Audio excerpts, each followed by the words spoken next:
Hello, everybody, and welcome to Friday Apocryphal Podcast, your one-stop shop for everything Friday Apocryphal and podcast. And boy, do we have a show for you today. Today we are covering the Sibylline Oracles, Book 8, lines 1 through 250. And it's going to be wild, I tell you what. This new book, this new Sibylline Oracle. Yeah, let me tell you a little bit about it, but first... Why don't you introduce the book? We're in the book. Yes, I should do that. This is from the Old Testament Pseudepigrapha, Volume 1, Apocalyptic Literature and Testaments, edited by James H. Charlesworth, and the section on the Sibylline Oracles is, of course, written by the ever-wonderful J.J. Collins. Indeed, and we also will probably use Josephus at some point. We have been using that a lot, but that's good. We have... the book, may as well use it, right? Exactly. Yeah. And you know what? The last couple oracles were pretty short. They were. This one also isn't too long. This one will take up 2 episodes, but it's 500 lines. Oh. So, yeah, we can split it right down the middle pretty simply. So the first half of it is going to be... It's a really, really like a very clear-cut difference between, looks like lines 1 through 216 and then the rest of it. So it's clearly a composite work, and the first half of the book is mainly concerned with political prophecies, especially directed against Rome, and then the rest of it is largely taken up with Christology. So pretty big difference. We'll be able to tell definitely the tonal shift, even if this hasn't been explained. So is this a later edition, or it's... I will get into that. But when it comes to Christology, we have had some Christological. We have. What's the word I'm looking for? Christological discussion in the Sibylline Oracles. There was one at like the end of a chapter, and then there was one that just took up a whole book. Right? It was just book 6. Right? It was like the really short hymn. Yeah. Right. Yeah, the really short hymn to Christ there. They don't always agree with each other either. They do not know. So, and it is also good to be back because it's been a week. Yeah, over a week, 2 weeks. You didn't get sick. But no, I did not. Did. Yeah, exactly. Yeah, I did not get sick. But I tested myself before I came over here. So yeah, I'm all clean. Thank you. Good. Yeah. My dad would have really appreciated knowing that. Yeah. Yeah. It's good to know. Thank you. Yeah. So I was clean the whole time, but just in case, decided to take a week off. So yeah, these sections here. So Gefkin ascribes 3 passages to a pagan Sibyl. He rightly notes that verses 131 through 38, which are favorable to Hadrian, he was an emperor, are incompatible with verses 50 through 72 and are the work of an Egyptian Sibyllist. Hadrian is called the 15th king of Egypt. This Sibyllist may have been either a pagan or a Christian, but certainly not a Jew. The oracle was inserted here to counteract or correct the attack on Hadrian in the earlier passage. Gefkin also ascribes verses 160 through 68 to a pagan Sibyl. These are typical Sibylline verses, the cliches of the genre. I mean, I'm sure once we get there, we'll see it right away because we've read a whole bunch of Sibyls. So basically, there's a bunch of incompatibilities between different sections of the text. So the text is like piecemeal. It is piecemeal, yeah, definitely. Kind of reminds me of that psalm that said it was an original psalm. But amazing. Oh, we should do a cover of that. Why? It would be funny. I guess it could be funny. So do we change it up to like make it rhyme, or do we keep it the same and just try to make it sound good? Oh, we would have to do it in the original language. You mean you can do it in the original language? Yeah. Oh, you can play the drums or something. Yeah, that'll be the unless you need like a clarinet, I could do that. I thought your clarinet was broken. Probably is, but like I still remember how to play clarinet, so like I don't really actually want to buy another clarinet. That sounds like a waste of money. You could rent one. That's true. I could rent one. I have a better idea. I bet that one that existed still exists. And can be repaired? Well, I don't have it, and I don't want to go through the work to get back my clarinet. Just like those magic cards. Yeah, but I don't want to Lawrence, we got to talk about that later. I definitely don't give a shit about the clarinet.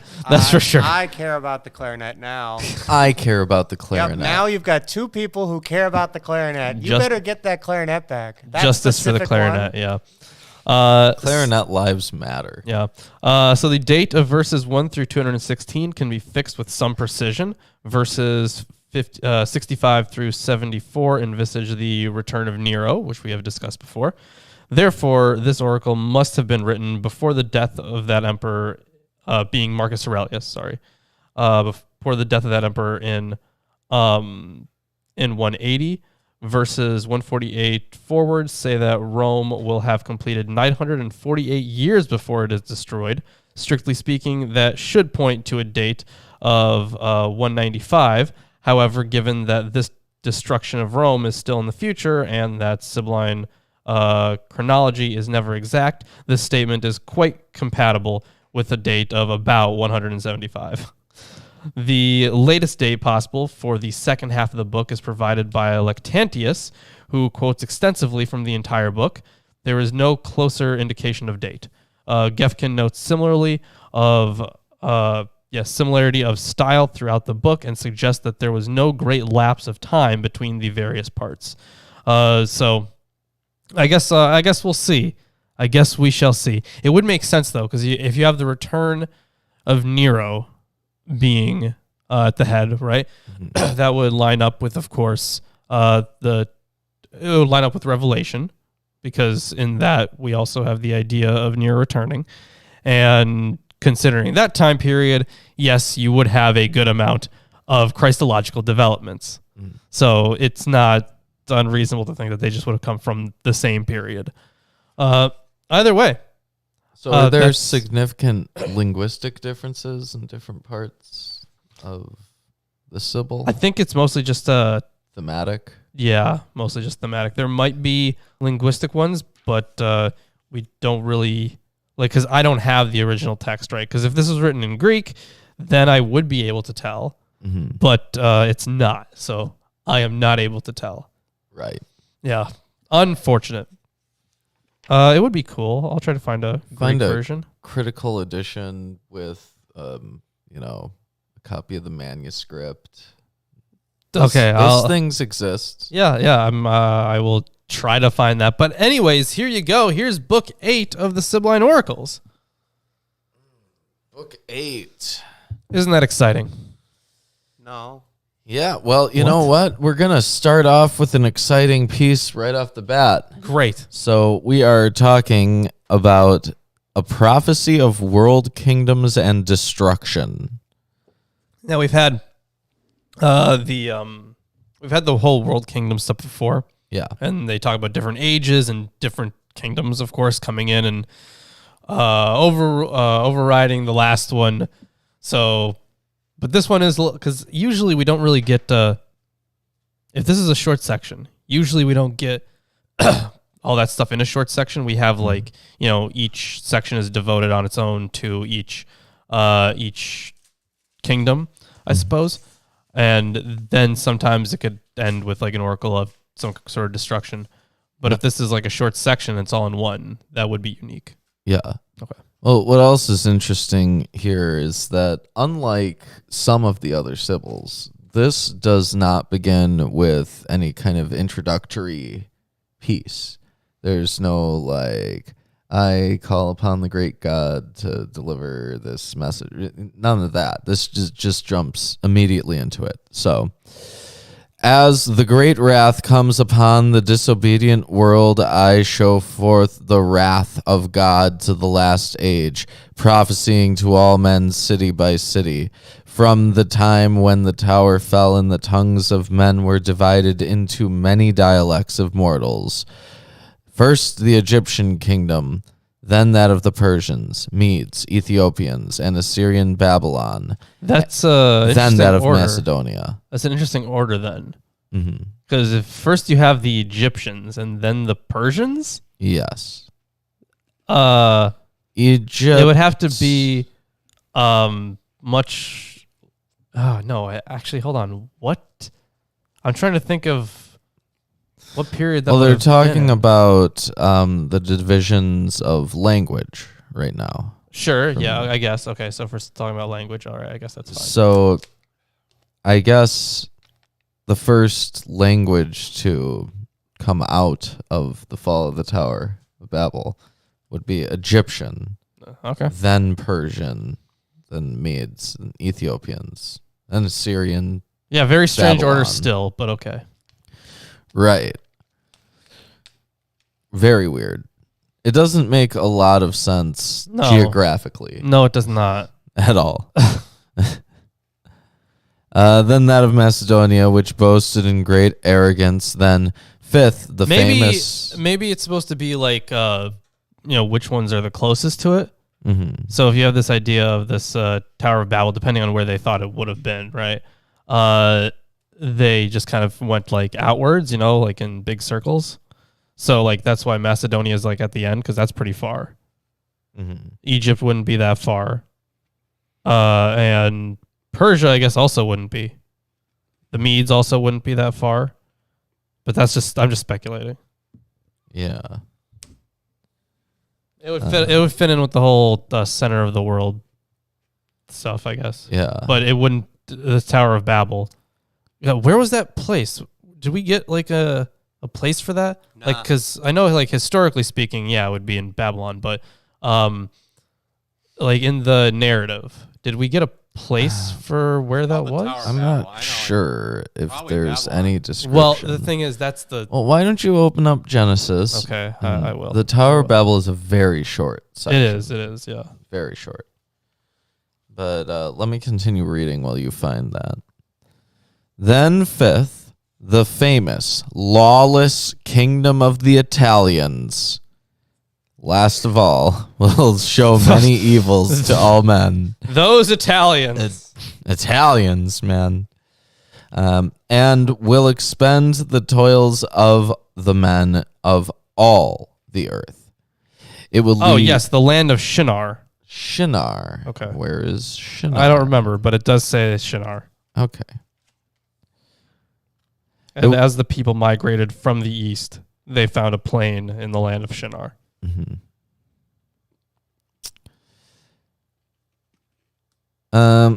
Last of all, show many evils to all men, and will expend the toils of the men of all the earth.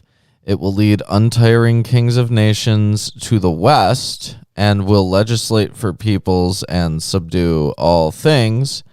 The mills of God grind fine flour, though late. This is an old proverb found in a number of Greek sources. So, the mills of God grind fine flour, though late. Better late than never. I guess. Yeah. Nope. That's the closest parallel I can think of. Don't count your chickens before they hatch. Sure. Sure. Then fire will destroy everything and reduce to fine dust the heads of lofty mountains and all of flesh. That's pretty abrupt. Whoa. Who turned left really hard? Though late. Wait, yeah. Yeah, that's the end of that section. Wow, okay. Very interesting. We get this expansion of language, and then everybody died. some random proverb. And then everybody died. Yeah. So, next section, admonition against greed. The beginning of evils for all will be love of gain and folly, for there will be a desire for deceitful gold and silver. For there is nothing that mortals preferred to these, not the light of the sun, not heaven, nor sea, nor the broad earth whence everything grows, nor God who gives everything, begetter of all. Nor did they prefer faith and piety to these. It is the source of impiety and forerunner of disorder, deviser of wars, hostile troubler of peace, which alienates parents from their children and children from their parents. Even marriage will never be wholly honored apart from gold. Earth will have boundaries, and all the sea guards craftily divided among those who have gold. As if wishing to have the much nurturing earth forever, they will ravage the poor, so that they themselves may acquire additional land and subject them by imposture. If the huge earth did not have its throne far from starry heaven, men would not have equal light, but it would be marketed for gold and would belong to the rich, and God would have prepared another world for beggars. So, they're not totally wrong on that one. At least, as to how money is the... Can you guys support us, Money is the root of all evil. It's also very much like workers rise up. Yeah, it is. Which I respect.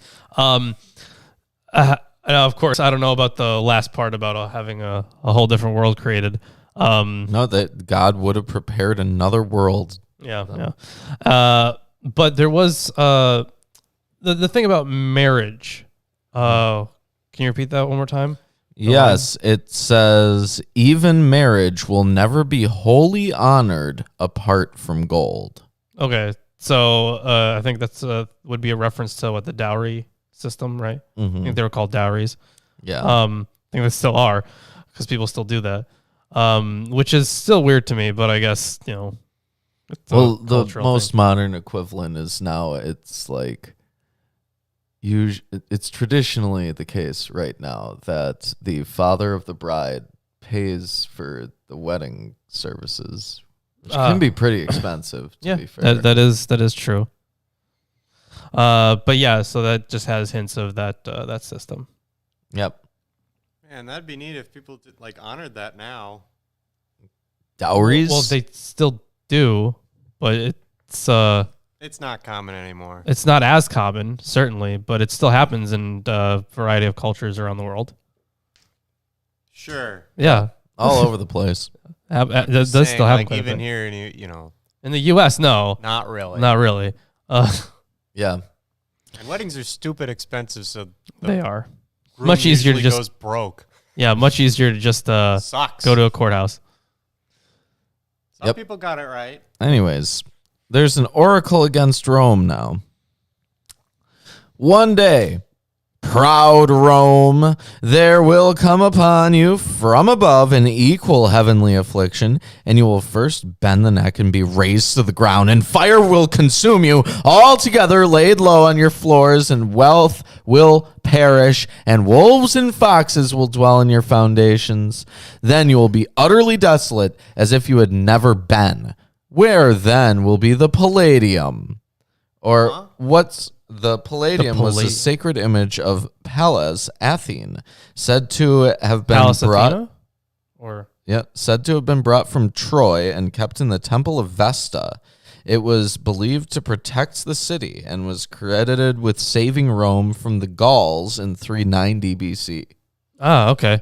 That sounds like an artifact. Well, yeah, obviously, but I mean the whole perishing in fire and everything, being kind of waste essentially, as if they had never been.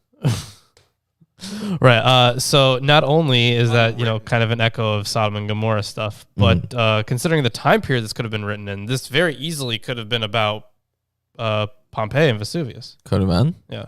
Could have been. There are some people that think there's a reference to it in Revelation as well. We'll get to it. Yeah, we will. Yeah.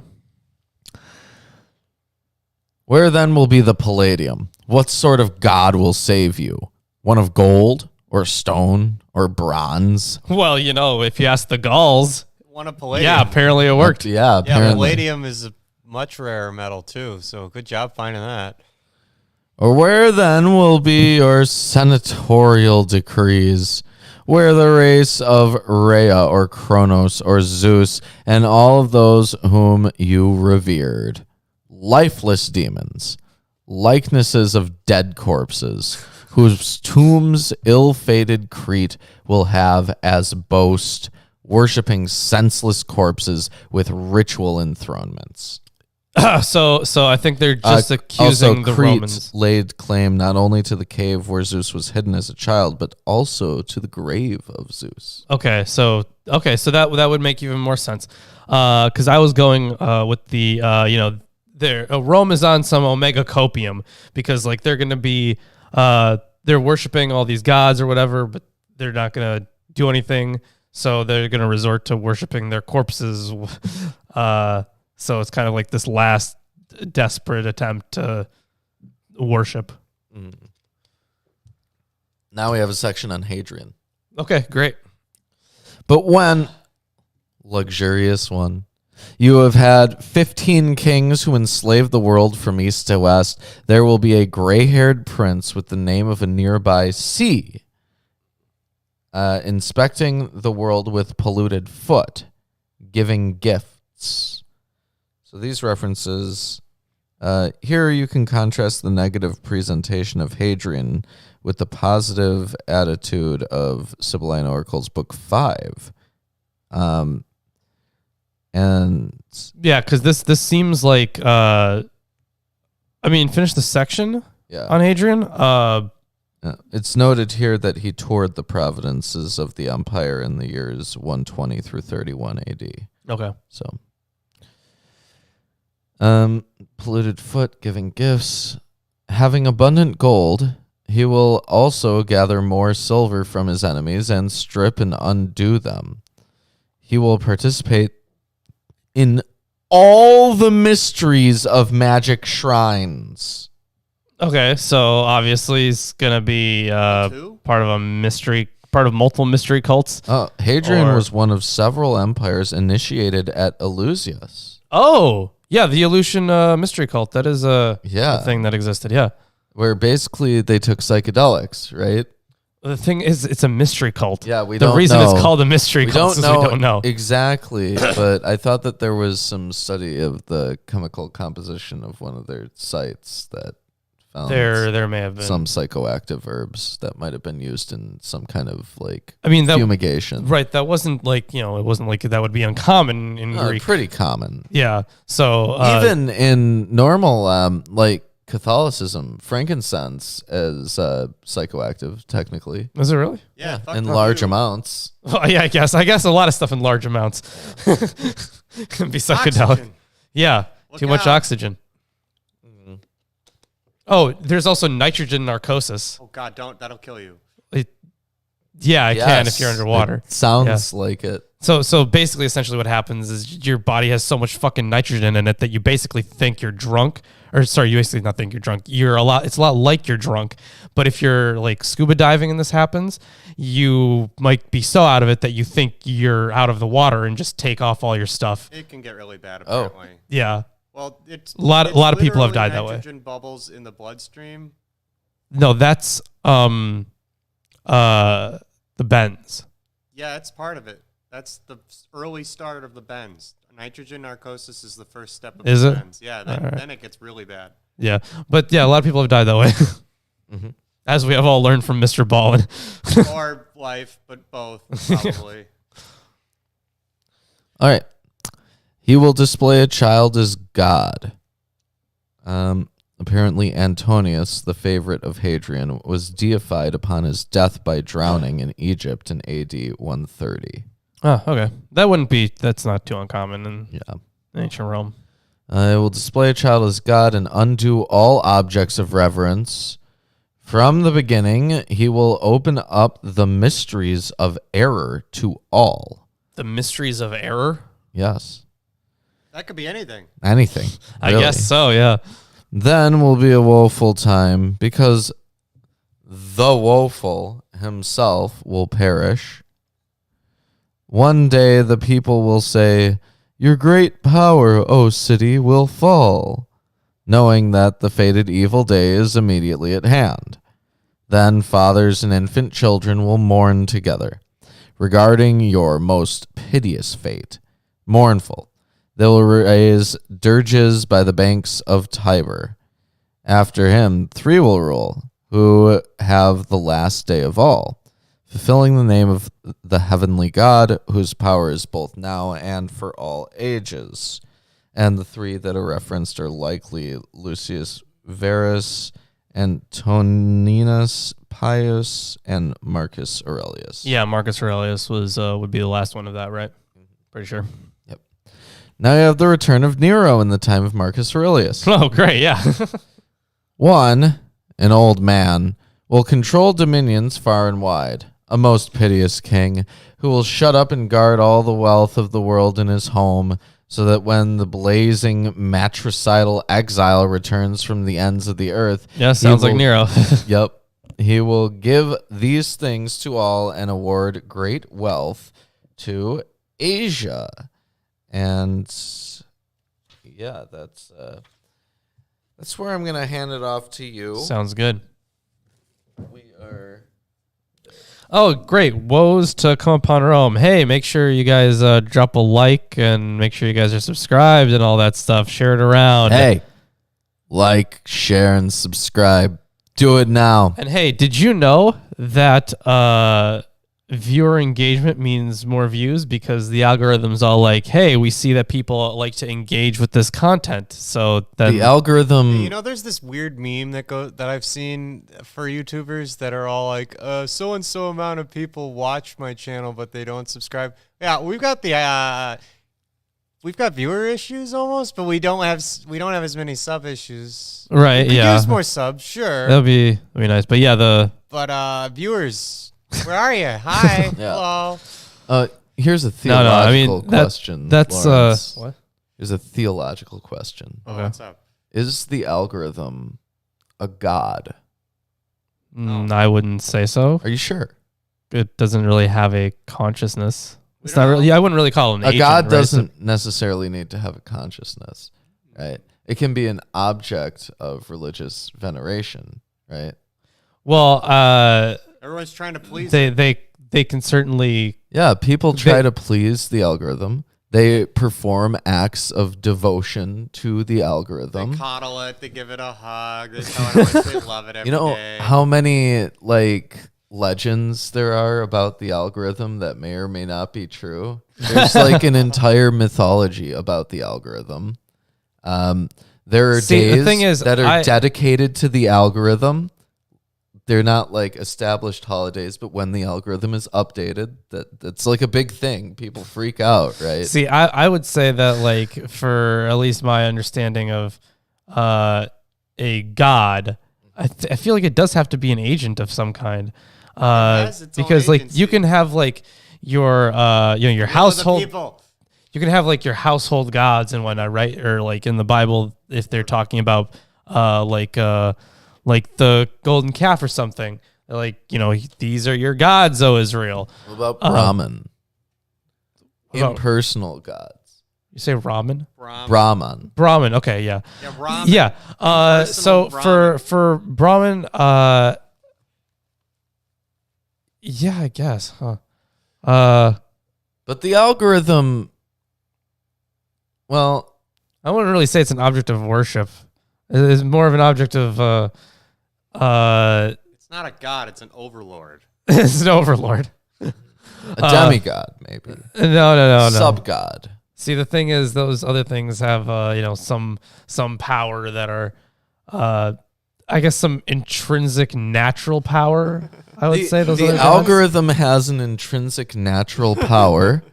It can either grant or withhold large amounts of wealth for those who are devoted to it and practice its teachings. Yeah, and those But who didn't- rebel against it are punished Didn't- and Yeah. subjugated into different sub-minority groups that aren't even exposed to other groups. They don't get shown up on the algorithm Exactly. anymore. We definitely, humans definitely created the algorithm, though. Yes, but humans And created I also God. believe that they Humans believe that they created God. the gods. I totally believe that, but not in the context of their own theology. It's a They man-made didn't. God. Well, in some Hindu traditions, they do allow for the creation of new gods. Yeah, they love it. How are we talking about tulpas or Yeah, Hindu? Well, that's like a Tibetan Tibetan, Buddhist okay. tradition. But no, and some, because they think that the gods are just like emanations of Brahman. Sure. Basically. So that there's no theoretical limit on how many gods there can be. Sure. And some people are bound to be gods during their cycle of reincarnation, right? So necessarily, if all the god slots are taken at a certain time, it's got to be another god that's made. So basically, God slots are taken. yeah. But basically, what it comes down to is that you can just be like, yeah, this is my temple to the beaver god. The beaver god is the god that I worship. This is his new god. It's because it's just as legitimate as any other god, right? It's all the same thing. Right? But the algorithm could be a god in that way, right? Guys, reading. It could be a god in that way. In which case, Well, can we agree that the algorithm has more power over the real world than any of the gods? yeah, definitely. Yeah. Certainly, It definitely has more I said power. Overlord is a good one because it does dominate things. Yes. Yeah, Overlord seems fine. Not really an object of worship, but more of an object of Troll. toleration. Anyways, woes to come upon Rome. Whoa. Well, Then you will mourn, doffing the garment of leaders, with its broad purple border, and wearing a garment of mourning. O proud queen, offspring of Latin Rome, no longer will you have the fame of your pride, nor will you ever be lifted up, ill-fated one, but you will be laid low. For the glory of the eagle-bearing legions will also fall. So there are a lot of epithets in here. So yeah, eagle-bearing legions, ill-fated one, of course being Rome, right? And then talking about the proud queen, offspring of Rome. So a lot of epithets. The closest, I'm not sure what for the glory of the eagle-bearing legions will also fall. So I know that Zeus's animal, basically, that he was associated with was an eagle. So it could be a reference to that. Could be. But I have no idea. Could be some iconography that could was be. actually on some equipment. Yeah, it could be, but I have no clue. It's the algorithm is a goddess. Perhaps, yeah, perhaps, because Aaron. we call her Susan. Anyways, where then is your strength? What sort of? Susan is the avatar of the algorithm. There you go. Where then is your strength? What sort of land will be an ally which has been lawlessly enslaved by your vain thoughts? For then there will be confusion of all the land of mortals. When the universal ruler himself comes and judges on the tribunal the souls of the living and the dead, and the whole world. Neither will parents be friendly to children, nor children to parents, because of impiety and affliction beyond hope. That sounds about right, yeah. Then you will have gnashing of teeth and scattering and capture when the fall of cities comes and yawning gaps in the earth. All right. Yeah, now, oh man, we're getting into some cool stuff here. When the purple dragon comes on the waves. The purple dragon. The purple dragon. What is the purple dragon? It just jizzes on the waves. So this would probably, okay, so my first guess would be like the whole ancient Near Eastern idea of like a chaos dragon. That would be my first guess. Like a Oh yeah, here it Tiamat. is. Yeah, Tiamat. Yeah. So the dragon and the sea are symbols of chaos in Near Eastern religion, deriving from Yam in Ugaritic myth. That'd be the sea. Tiamat in Babylonian myth, etc. The dragon in Revelation 12 and the beast from the sea in Revelation 13 provide the most obvious parallels for the eschatological use of this symbolism. So, for anyone who isn't familiar, in the Enema Elish, Tiamat and Absu are basically two masses of chaos, and Tiamat is like this dragon thing. But they're both like actually supposed to be bodies of water. Yeah, essentially. It would be like the abyss. Yeah. And they together start to fuck some shit up, and then Marduk basically throws a net on Tiamat and then kills her. Yeah, but now it's a purple dragon. And now it's a purple dragon. Yeah, so purple dragon comes on the waves, pregnant with a host, and will nurture your children. And will nurture your children when famine and civil war are at hand. Now, this has a lot of Revelation stuff because there is of course, the pregnant woman in Revelation, of course, supposed to be Mary, right? And there is the whore of Babylon who comes riding in as well. And then famine and civil war. I covered this in the Revelation video. Those were two of the horsemen, kind of. So you have war. But it's meant to be as like war between nations. But then there's also civil war, and I do cover that in the Revelation video if you need like a fuller argument for it. But it's mostly supposed to come from like there's going to be war and rumors of war kind of thing. Mm-hmm. Which is always happening. Yep, it is throughout all of human history. Yeah, right now it's happening right now. Yeah.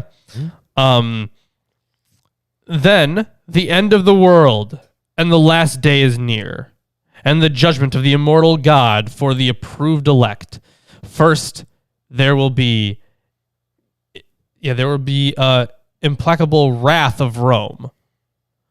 Of Romans. Actually, it would probably be more like telling as a sign of the end times if there was not war and rumors of war. Right, yeah. If everything was totally peaceful everywhere. Yeah. Then we should be afraid, right? Yeah. Yep. Something really bad's gonna happen. Right, yeah. A bloodthirsty time and wretched life will come. Woe to you, Italian land, great savage nation! You did not perceive whence you came, naked and unworthy to the light of the sun, so that you might go again naked to the same place and later come to judgment because you judge unjustly. So harsh words against Rome here. Mm-hmm. By gigantic hands, alone in the whole world, you will come from a height and dwell under the earth in naphtha and asphalt and brimstone and much fire. So naphtha is a kind of asphalt. Oh. Okay. It's also kind of like you can think of it.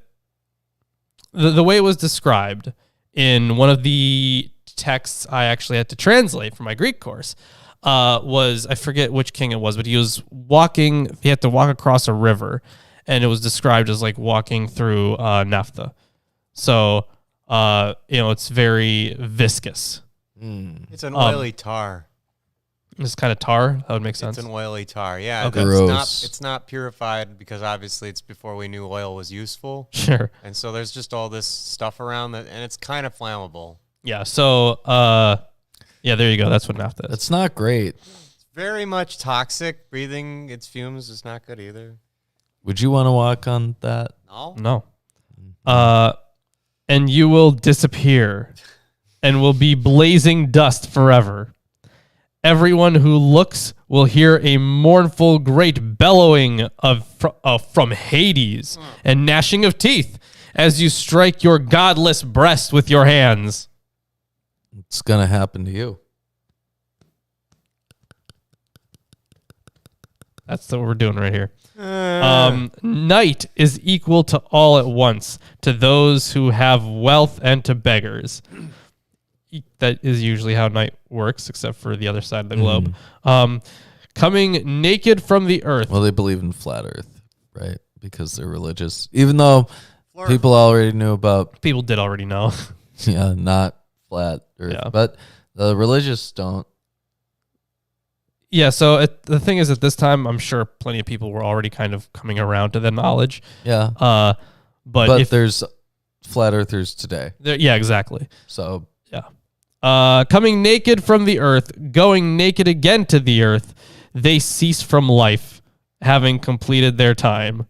Yeah, they cease from life. That's a good one. Can you imagine, like...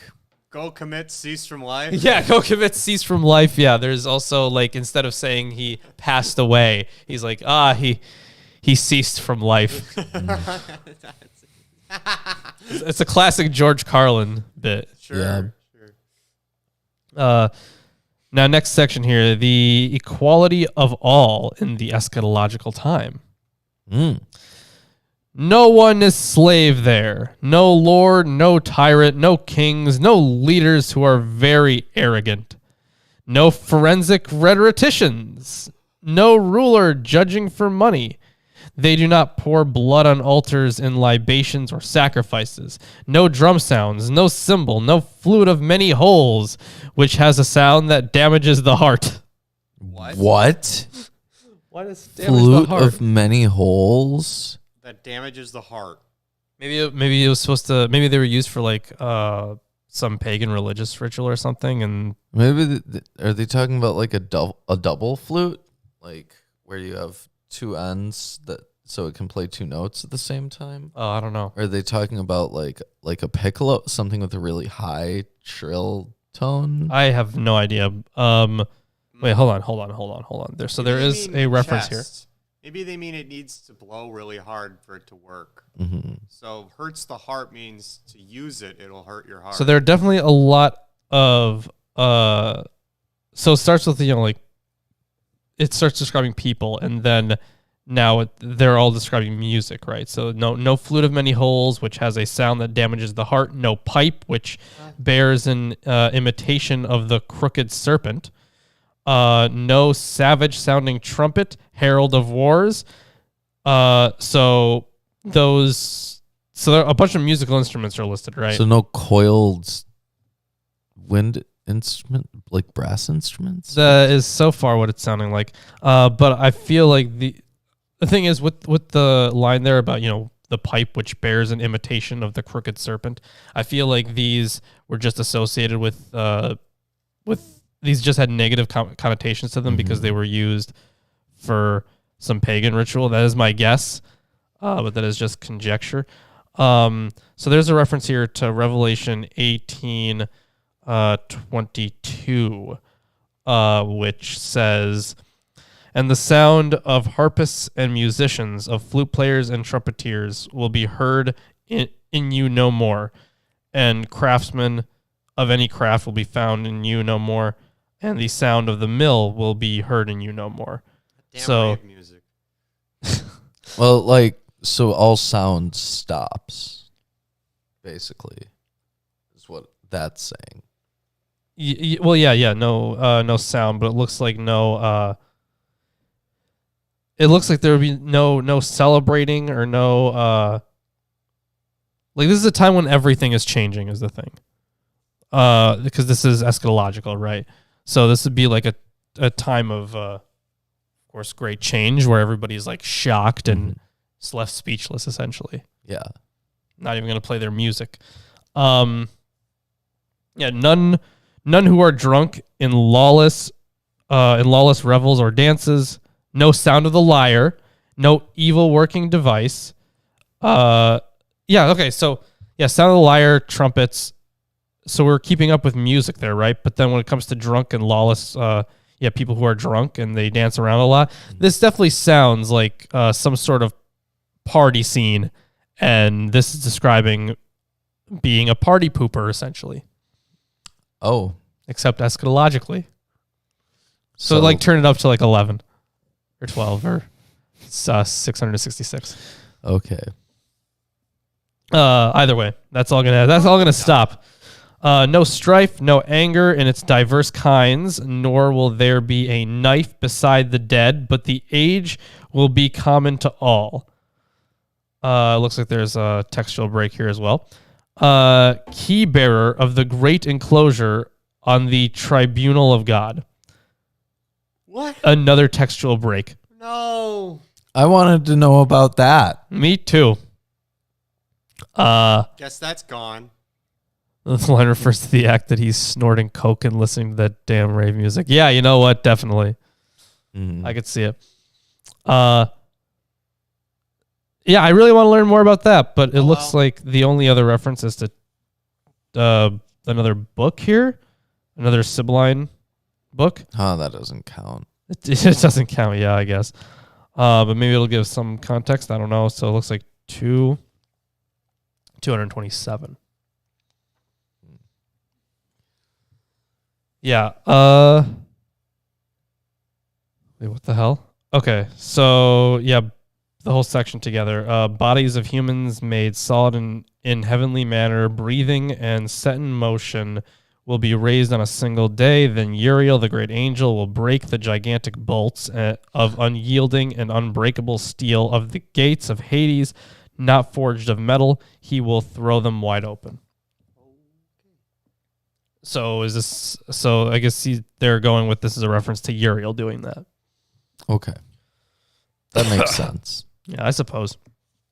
Next section: the destruction of Rome. Are you quite all right? Yes. There's water right I know there. there is, but You I'm can reading. Take a drink. And with statues of gold and silver and stone, be beautiful, so that you may come to a bitter day. This is a weird section already. Yeah, okay. But I guess this would be like, because we just had a textual break. Yeah. So out of It context. would have been better back in the day. Yeah, right. Yeah, so that you may come to a bitter day. To see your judgment, to see your punishment first. No, I should take a drink. Kids these days, they don't know the Sibylline Oracles like they used to. I'll tell you what.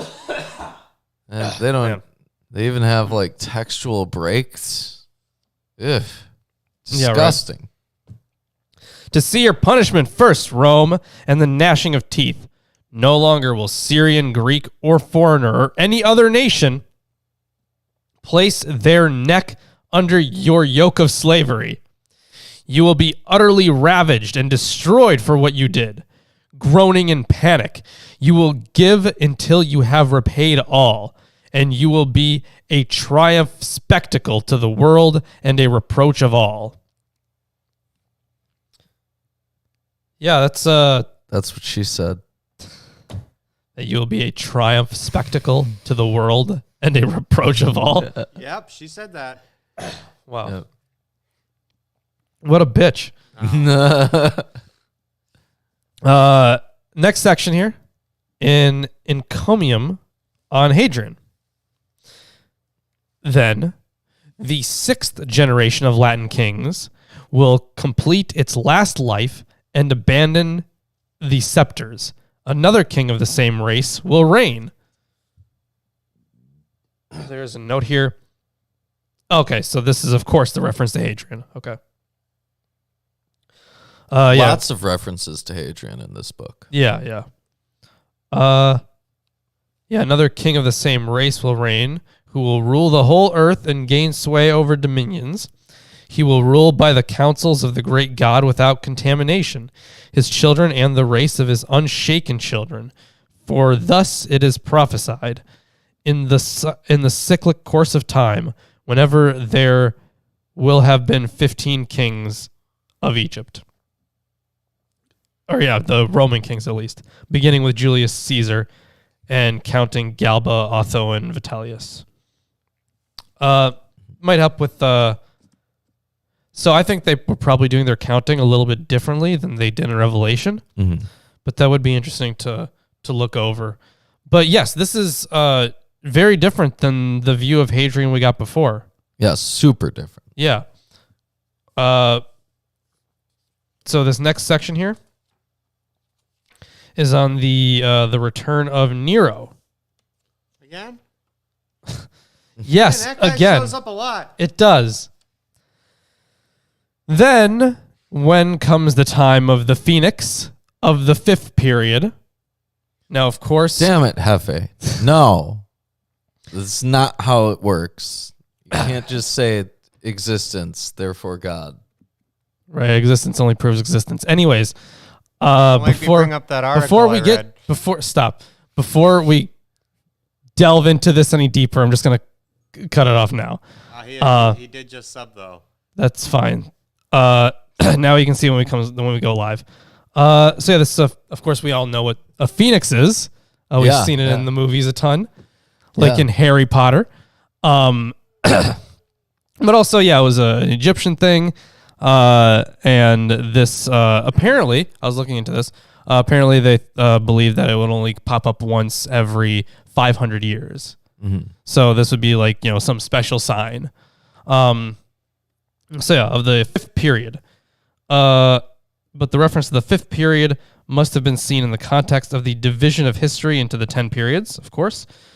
So I guess it would be during the fifth one. The reference here to the fifth period after the flood, when the conflagration will take place and mankind will rise again from the ashes. Okay, so Phoenix stuff. Yeah. Yeah. Oh, that's cool. And right after that, there's a textual break. Bible is not historically accurate. Sorry, it isn't. Also, we've been over this a million times. It's unfortunate how historically inaccurate it is. Yeah, because there is some stuff that is historically accurate in it, but then it's just riddled with mythology. Yeah.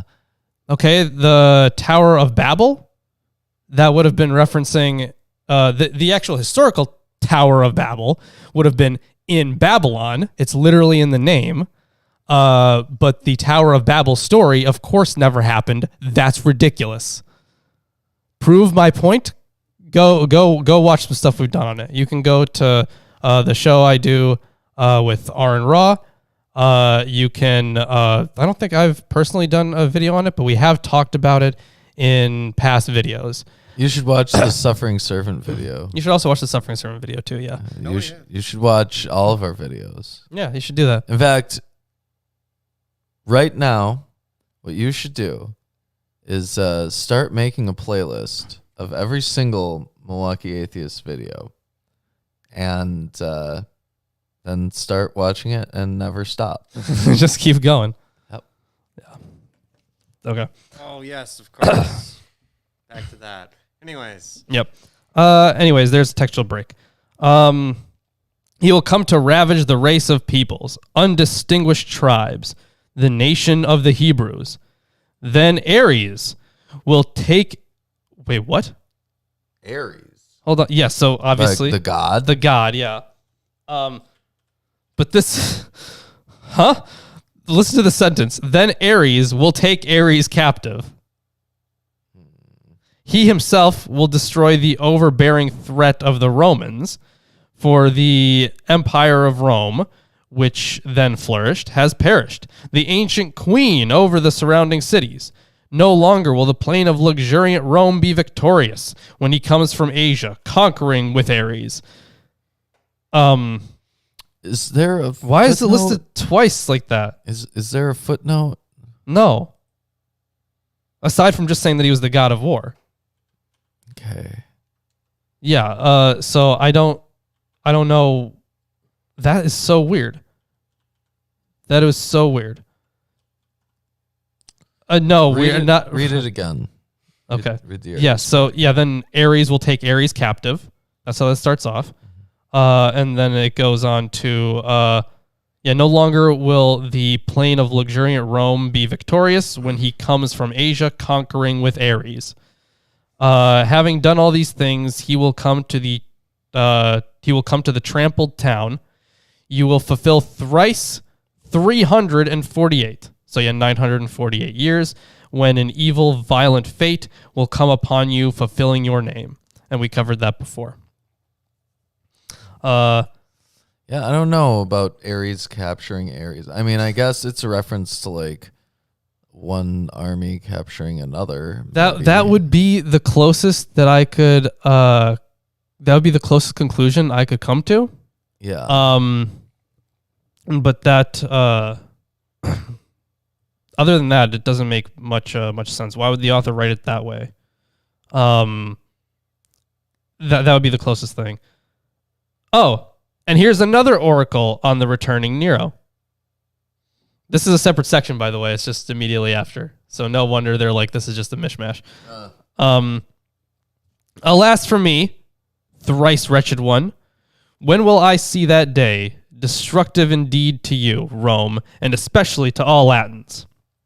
Celebrate, if you wish, the man of secret birth, riding a Trojan chariot from the land of Asia with the spirit of fire.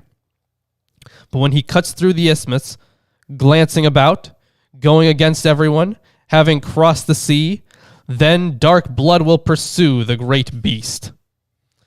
The hound pursued the lion that was destroying the herdsman. They will take away dominion, and he will pass over to Hades. Okay, I mean, I'm going to hand the rest of this one off to you. Ridiculous. Okay.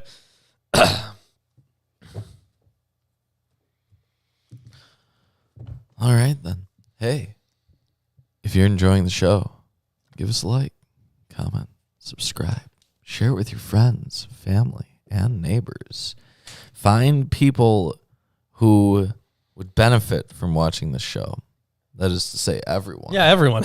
And hand them personalized... No, we don't come from a strawberry. Us and strawberries have a common ancestor. Don't speak for everyone. There's that strawberry guy. I don't understand what his deal is. If he believes... No, in, here's the thing. If this he is believes a person. in, like, the Bible, then he should believe that he comes from mud. So coming from rocks or stars Right, or but then, whatever, you know, it's not that big of a difference. Yes, No, common so- ancestor. Like, okay, this is a person who just doesn't understand evolution or care to understand evolution.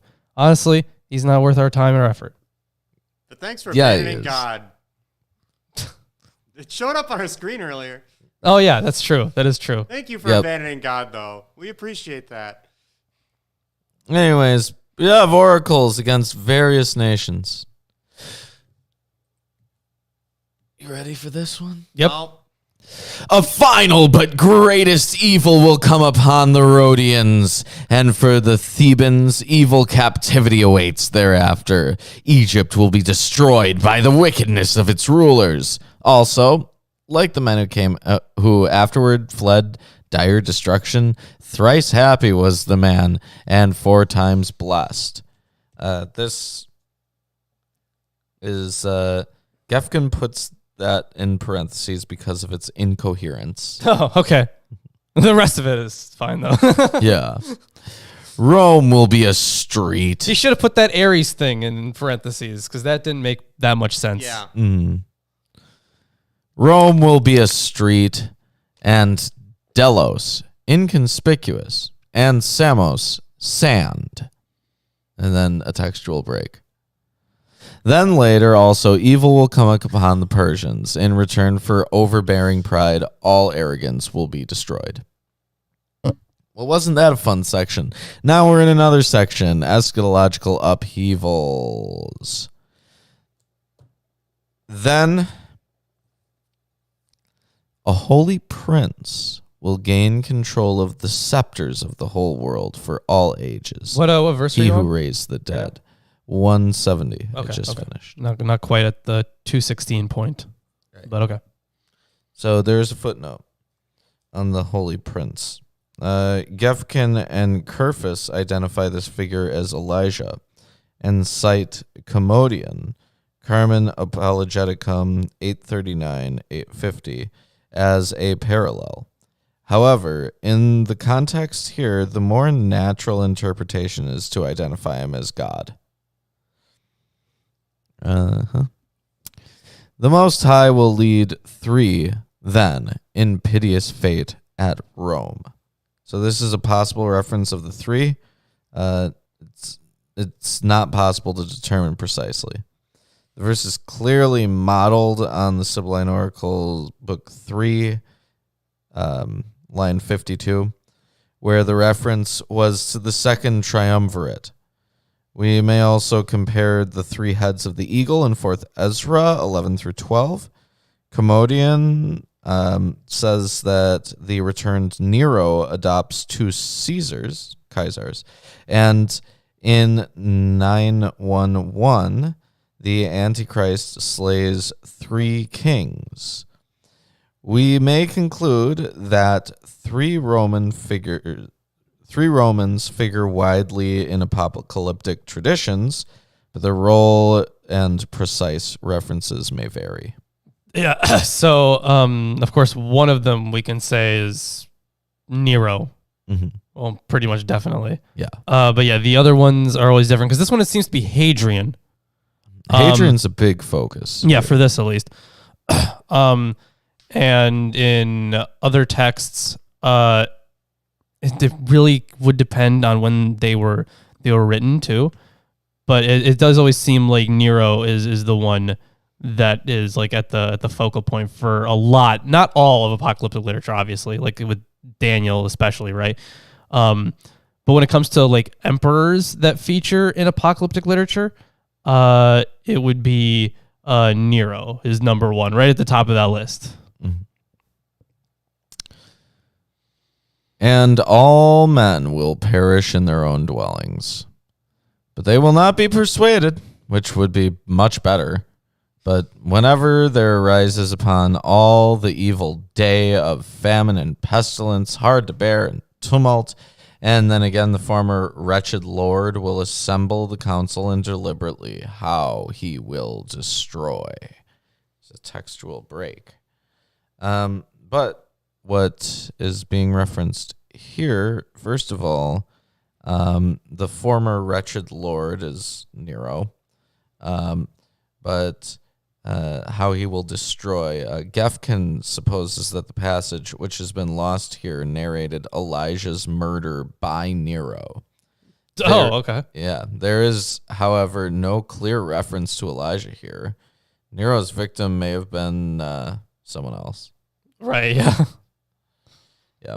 So there's a big textual break because they add in like asterisks. So the withered will bloom, appearing together with leaves. The floor of heaven will rain on the hard rock, shower and flame and many breezes on the earth, and an abundance of poisonous seeds throughout the whole earth.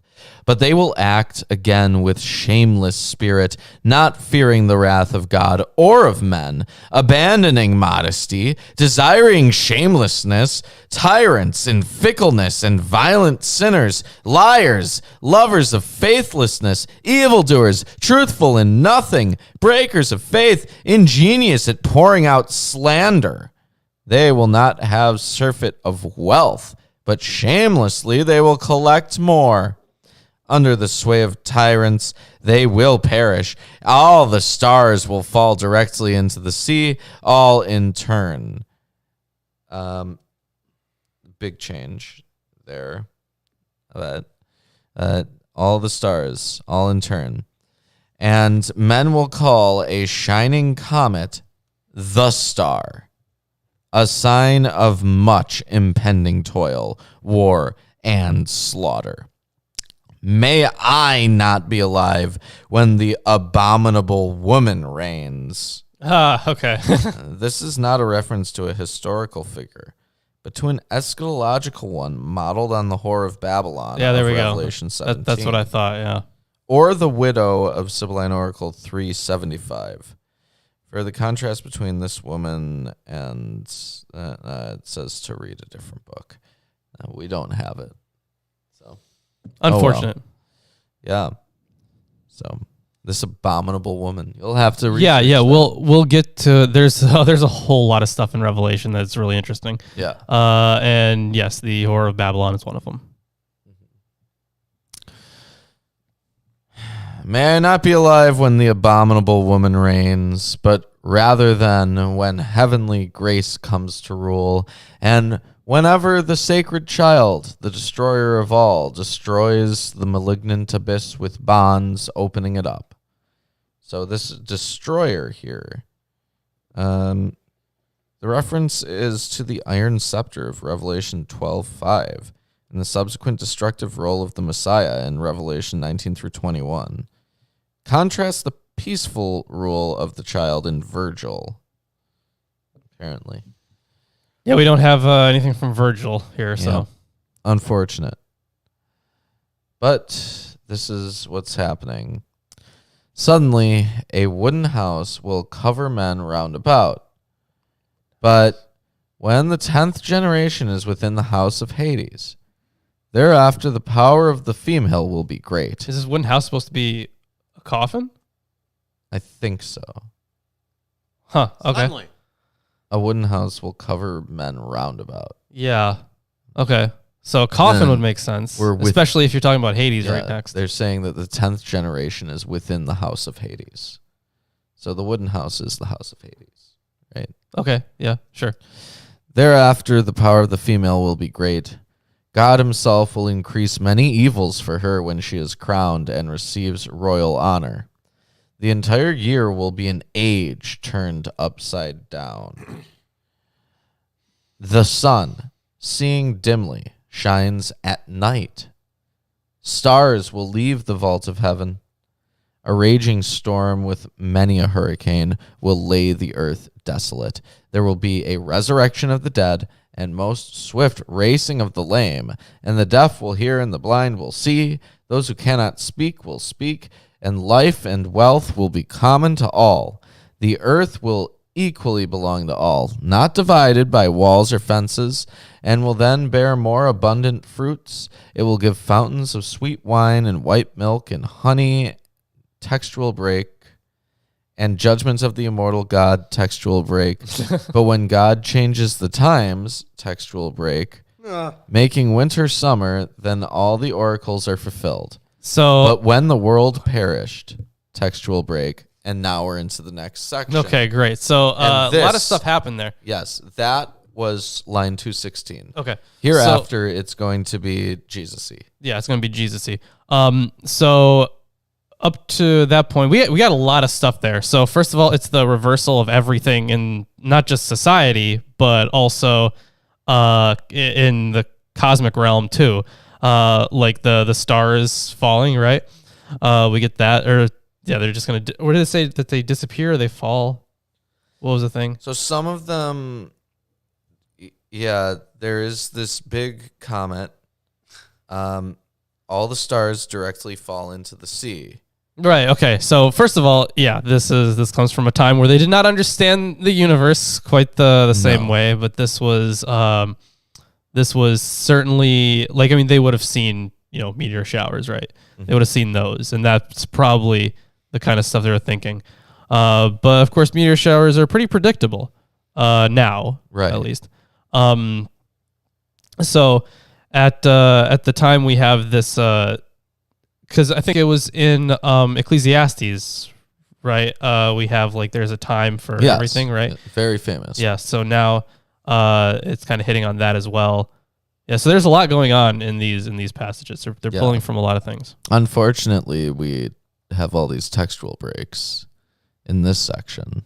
So, but this next section is where it gets Jesus-y. It's an acrostic poem on the judgment. Oh, okay, great. And looking at this, yep, it will end right where it needs to. Jesus Christ, Son of God, Savior. It's supposed to be a title, right? I think.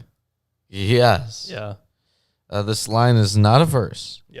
But is the title for the following verses, which form an acrostic in Greek. The first letters of the lines spell out Iesus Christos, Helios Soter Stauros. All right, let's see. So Jesus Christ, Son,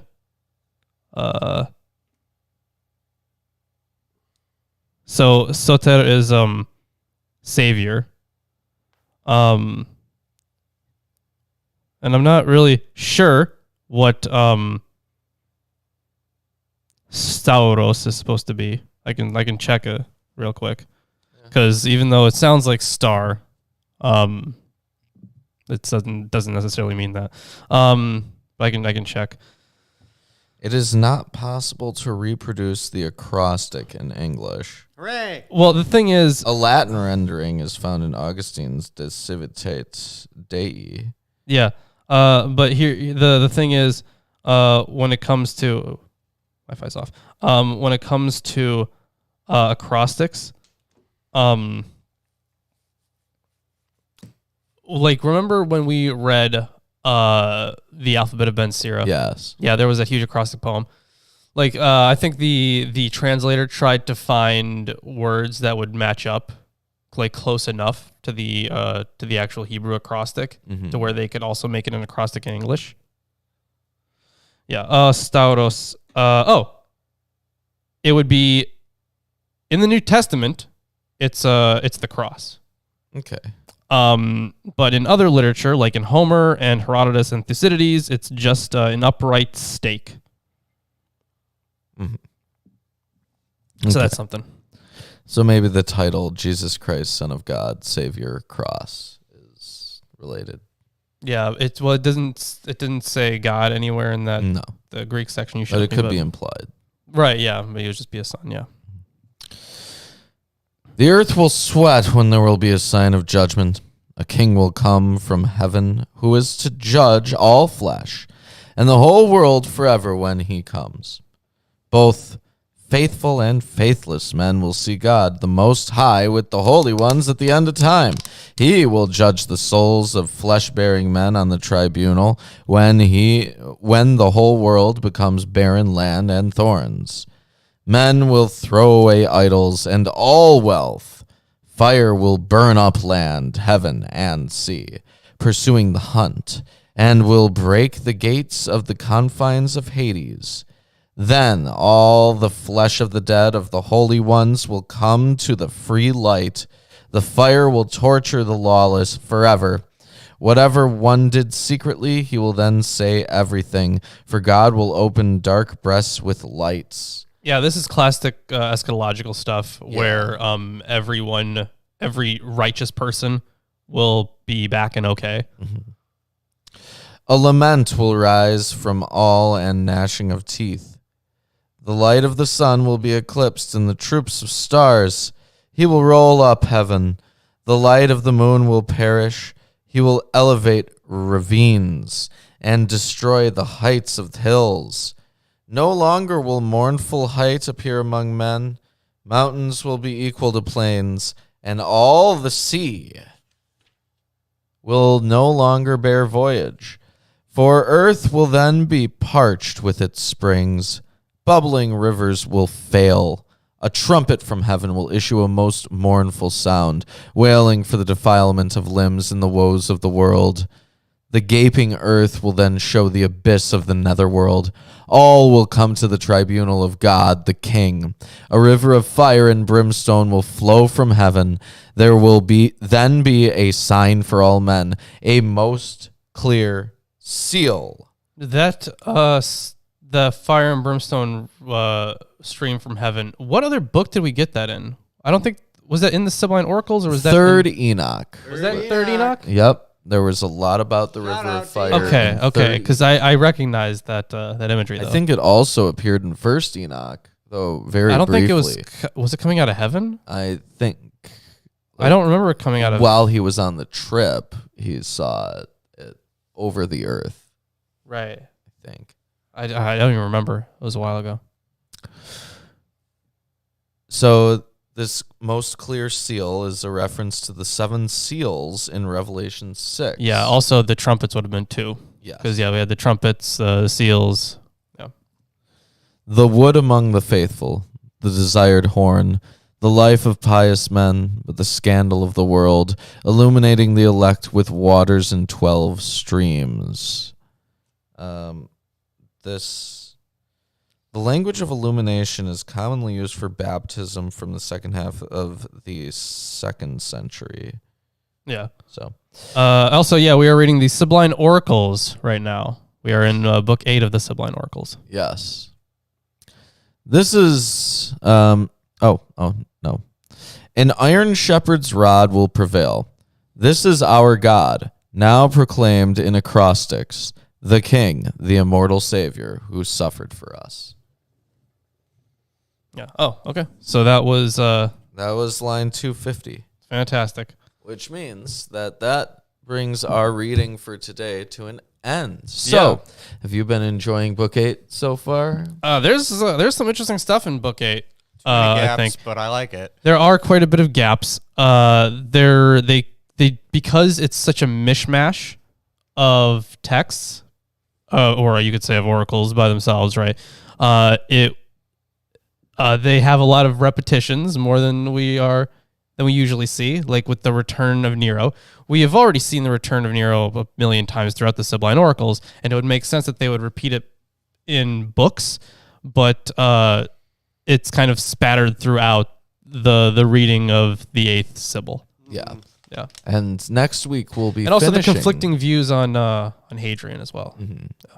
It's weird. Definitely there were different people working on this. Absolutely.